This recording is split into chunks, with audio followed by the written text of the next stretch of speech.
মির্জা ফখরুল কইছে না পশ্চিমা শক্তি বিএনপি ক্ষমতার দেখতে চায়, মনে আছে না? আবার শোনেন। বিএনপিকে দেখতে চায় এখন আন্তর্জাতিক বিশ্ব এবং বাংলাদেশের মানুষ।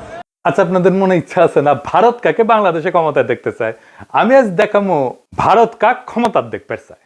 কোন ষড়যন্ত্র তত্ত্ব না, একেবারে ফ্যাক্ট দিয়ে দেখামো ইন্ডিয়া কাক ক্ষমতার দেখতে চায়। তাহলে আমগারে কোনটি দেখা লাগবি? যে দেখা লাগবি ইন্ডিয়া মিডিয়ায়, ইন্ডিয়ান বুদ্ধিজীবীদের কথায়, ইন্ডিয়ান পলিটিশিয়ানদের কথায়, তাদের ডিপ্লোম্যাটিক ভাষায়, আর দেখা লাগবি আন্তর্জাতিক থিঙ্ক ট্যাঙ্কের নিরপেক্ষ বক্তব্যে। আসেন দেখি ইন্ডিয়ান মিডিয়া থিঙ্ক ট্যাঙ্ক কি করছে। থিঙ্ক ট্যাঙ্কি শুনলে আমার আবার গুয়ের ট্যাঙ্কের কথা মনে হয়ে যায়। যাই হোক, আসেন দেখি। প্রথমে দেখি টিভিএস এর একটা স্টোরি। মোটামুটি সবকিছু একসাথে করার চেষ্টা করেছে তারেক রহমানের দেশে আসা নিয়ে ইন্ডিয়ান মিডিয়ান নিউজ গুলো।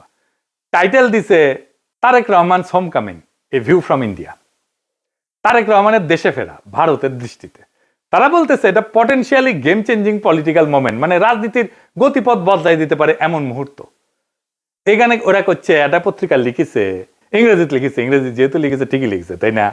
এটা বাংলা করলে বোঝা যায়, সাম্প্রতিক কিছু ইঙ্গিত থেকে বোঝা যাচ্ছে যে বিএনপি এবং ভারতের মধ্যে সতর্কভাবে সম্পর্ক পুনর্গঠনের একটা সম্ভাবনা তৈরি হয়েছে, যা দুইটা সাম্প্রতিক ঘটনার উপরে ভিত্তি করিয়া।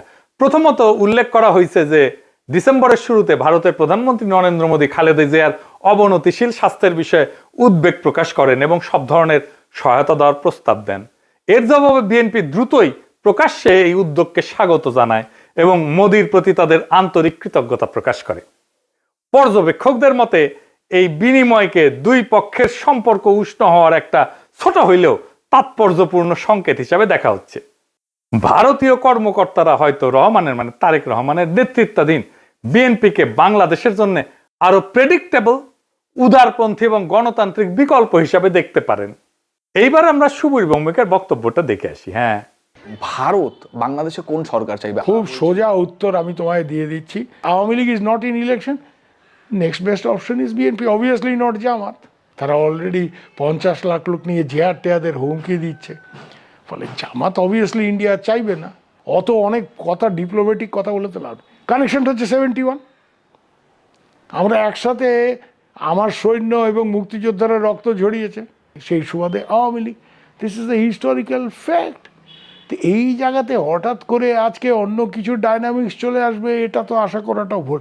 কিন্তু যে গভর্নমেন্ট আসবে তার সাথে ইন্ডিয়াকে তো ডিল করতে হবে। দেখেছেন? এবার আরেকটা স্টোরি দেখি। ঢাকার রাজনীতি শেখ হাসিনার বাইরে সরে যাওয়ায় ভারত হাত বাড়াচ্ছে বাংলাদেশ জাতীয়তাবাদী দলের দিকে। এখানে বলা হয়েছে মোদী যে খালেদা জিয়ার স্বাস্থ্যের খোঁজ নিচ্ছে, সেটা হইতেছে সিগন্যাল যে বিএনপির সাথে এনগেজ হইতেছে ইন্ডিয়া হাই লেভেলে। বুঝে চাও? ডেকান হেরাল্ডে কয়া হইতেছে বাংলাদেশে শেখ হাসিনার বিকল্প হিসেবে তারেক রহমানের বিএনপির দিকে ঝোঁকের ইঙ্গিত দিচ্ছে ভারত। তো এই যে সম্পর্ক, এটা অনেক আগে থেকে শুরু হয়েছিল। এইটা ইন্ডিয়ান ফরেন মিনিস্ট্রির ব্রিফিং এ একটা প্রশ্ন ওঠে, একজন জার্নালিস্ট এটা প্রশ্ন করে। এইটা প্রথম আলো রিপোর্টেই আসছে। এটা বলতেছে, একজন সাংবাদিক প্রশ্ন করেন 2018 সাল থেকে ভারত লন্ডনে অবস্থানরত বিএনপির নেতৃত্বের সঙ্গে যোগাযোগে ছিল এমন প্রতিবেদন বিষয়ে, পাশাপাশি বিএনপির কোন নেতা বাংলাদেশে ফেরার আগে ভারতের ক্লিয়ারেন্স নিয়ে কি কোনো আলোচনা হয়েছিল কিনা এ বিষয়ে প্রশ্ন করে। বিএনপির প্রিয় প্রথম আলোতেই এটা আছে। এটা এমনকি ইন্ডিয়ার ফরেন মিনিস্ট্রির ওয়েবসাইটও আছে এই আলাপটা। আর এটা রিপোর্ট করেছে ইকোনমিক টাইমস। এটি করছে নতুন সমীকরণের প্রেক্ষাপটে খালেদা জিয়ার ভারতের প্রতি রাজনৈতিক উত্তরাধিকার নরম হয়েছে। এটা ইংরেজিটা খটোমটো হয়েছে, মানে খালেদা জিয়ার উত্তরাধিকারী ভারতের প্রতি নরম হয়েছে। ডিপ্লোম্যাট একটা রিপোর্ট করেছে, জিয়ার জন্য মোদী আন্তরিক প্রার্থনা জানাইছেন এবং বলছেন যে ভারত বিএনপি চেয়ারপারসনকে, যিনি সংকটজনক অবস্থায় আছেন, সম্ভব সব ধরনের সহায়তা দিতে প্রস্তুত। জিয়াকে পাঠানো তার বার্তাটি শুধু সৌজন্যতার সীমায় আটকে নাই বলেই মনে হয় এবং অঞ্চল জুড়ে বিশ্লেষকরা দ্রুতই এর রাজনৈতিক গুরুত্ব অনুধাবন করেছেন। এটি ব্যাপকভাবে প্রতীকী হইলেও সচেতনভাবে কূটনৈতিক উদ্যোগ হিসেবে ব্যাখ্যা করা হয়েছে। একটি সংকেত যে ভারত বাংলাদেশের পরবর্তী সরকারের সঙ্গে উষ্ণ সম্পর্ক গড়ে তুলতে প্রস্তুত, যা এই মুহূর্তে জিয়ার বিএনপি গঠন করতে পারে বলে মনে হইতেছে। দা উইক বলছে, কেন তারেক রহমানের ফেরা ইন্ডিয়ার জন্য খুশির খবর। তারাই লিখেছে, এটা খুব ইন্টারেস্টিং রিপোর্ট করছে ইন্ডিয়ান এক্সপ্রেস। এটা প্রিমিয়াম কন্টেন্ট, মানে আপনাকে টাকা দিয়ে পড়া লাগবে। শিরোনাম হইতেছে, দশকের পর দশক প্রতিক্রিয়াশীল নীতির পর ভারতের প্রতি নিজেদের অবস্থান পুনর্নির্ধারণের সুযোগ পেয়েছে বিএনপি। বাবা, মেলা সুযোগ দিছে, তারা কি এই মুহূর্তটি কাজে লাগাতে পারবে? একদম শেষে বলছে, ভবিষ্যতে যদি ফেব্রুয়ারি নির্বাচনে বিএনপি জয়ী হয়, তাহলে ভারতের যে বিএনপির সঙ্গে তখন কাজ করতে হইতে পারে, সেই বিএনপি নিঃসন্দেহে আগের চেয়ে ভিন্ন হবে, নিঃসন্দেহে আগের চেয়ে ভিন্ন হবে, এবং সম্ভবত সহযোগিতার ক্ষেত্রেও আরো বেশি অনুকূল এবং গ্রহণযোগ্য হবে।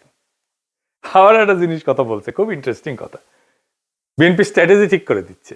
বিএনপি এই পথে কতটা অগ্রসর হবে তা অনেকটাই নির্ভর করবে দলটির পপুলিস্ট আবেগকে তুষ্ট করার প্রয়োজন এবং একই সঙ্গে রাজনৈতিক পরিসরটা জামাতের হাতে ছেড়ে না দেওয়ার কৌশলগত হিসাবের উপরে। বিশেষত গত এক দশকের বেশি সময় ধরে রাজপথের শক্তির উপরে নির্ভর করার অভিজ্ঞতার পর একই সঙ্গে বিএনপিকে সবসময় সচেতন থাকতে হবে আওয়ামী লীগের ক্ষমতায় ফেরার পথ তৈরির প্রচেষ্টা সম্পর্কে। শেষ পর্যন্ত ইতিহাস বলে দেয়, যদি বিএনপি 15 বছর ধরে প্রায় গোপন অবস্থায় থেকে নেতৃত্বের একটা বড় অংশ নির্বাসনে বা গৃহবন্দী থাকা সত্ত্বেও আবার জাতীয় রাজনীতির কেন্দ্রমঞ্চে ফিরে আসতে পারে, তবে আওয়ামী লীগও ঠিক তেমনটাই করতে সক্ষম।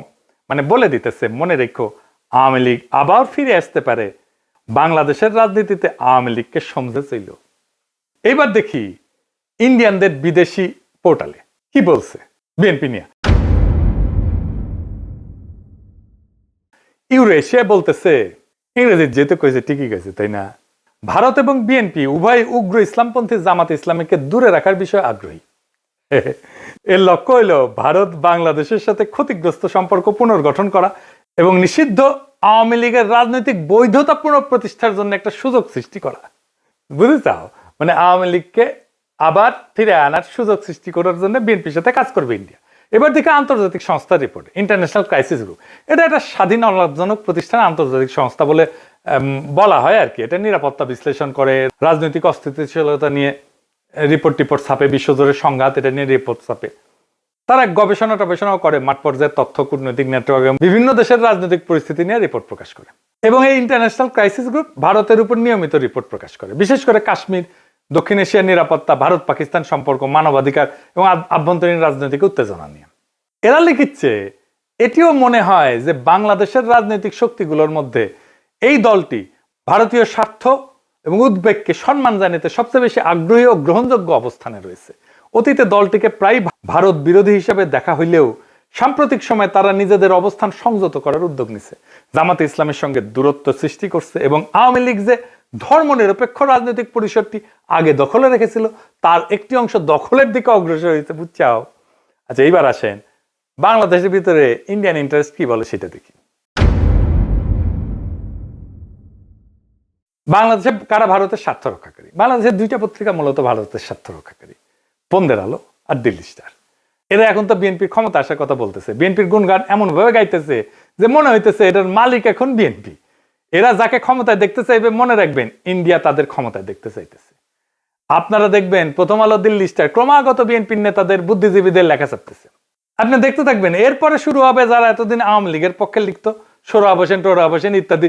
মিজানুর রহমান তো মারা গেছে, সে থাকলে আর সেও লেখা শুরু করতো। তারা প্রথম আলোতে বিএনপির পক্ষে লিখতো। তাই প্রথম আলো, ডেইলি স্টার ভারতের রাজনৈতিক অবস্থানের এটা লিটমাস টেস্ট। জানেন তো লিটমাস টেস্ট এটা কেমিস্ট্রির কথা, ক্ষার আর অম্ল চেনে আর কি, এটা কাগজ দিয়া।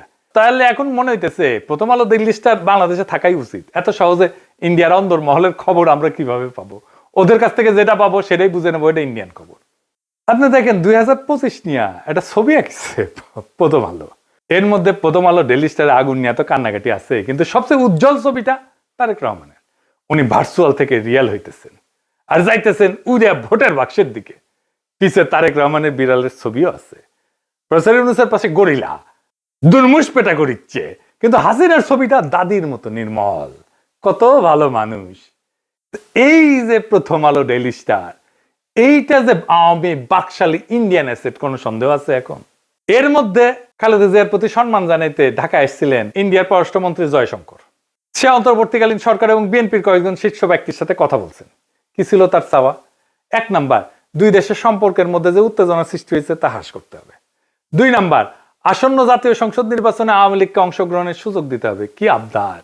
3 নাম্বার, আওয়ামী লীগকে নির্বাচনে